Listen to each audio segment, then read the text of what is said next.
ABN Marathi news मध्ये आपल्या सर्वांचं स्वागत आहे। ताज्या बातम्यांसाठी एबीएन मराठी न्यूजला मोहोळ तालुक्याचे भावी आमदार राजू खरे होणारच, भाजपा कार्यकर्त्या लतिका बनसोडे। मोहोळ विधानसभा निवडणुकीत राजू खरे भावी आमदार होणारच असे मोहोळमधील भाजपा कार्यकर्त्या लतिका बनसोडे यांनी माध्यमांशी बोलताना सांगितले। कारण मोहोळ तालुक्यात प्रत्येकाला आमदार नसतानाही राजू खरे यांनी पाण्याची बोर गटारी बांधून आरोग्याची मदत केली आहे। तसेच यावेळी राजू खरे यांचे निकटवर्तीय बाणेगावचे बिपिन भैया चौरे, SRA रिसर्च सेंटरचे सर्वेअर, सोलापूरचे प्रमुख संतोष बागले आदी कार्यकर्ते व महिला कार्यकर्त्या उपस्थित होत्या। माझं नाव लतिका दयानंद बनसोडे।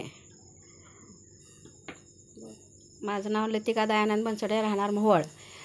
आणि ह्या पहिलं 2008 मध्ये मी इलेक्शन खेळलेले आहे। तरी भाजप शिवसेनेची युती होती, त्यावेळेस मी पंचायत समितीला उभा राहिले होते। मला जवळजवळ 7,500 8,000 मत पडलेलं आहे। 40 मतांना मी गेलेली आहे।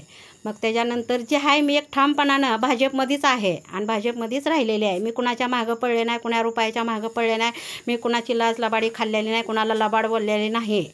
ही सत्य आहे, शपथ घेऊन मी सांगते। त्याच्यानंतर आता ह्या वर्षात की राजू खरे साहेब हे आम्हाला भेटले आणि ते आमची समस्या त्यांच्यापर्यंत पोचली। त्याने आम्हाला बोर पाडून दिले आमच्या एरियात आणि पाणी आम्हाला सोडवलं। त्यांचे 15 टँकर आमच्या मोहोळला होते।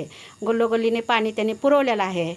त्यांचे मी धन्यवाद करते। आम्हाला सगळ्याला त्यांनी लय सहकार्य केले आणि जी त्यांचं चिन्ह मिळेल त्यांना आम्ही निवडून देणार आहे। त्यांच्या पावलावर पाऊल टाकणार आणि गल्लोगल्लीने वाड्या वस्त्या करून त्यांचं मतदान आम्ही करून घेणार।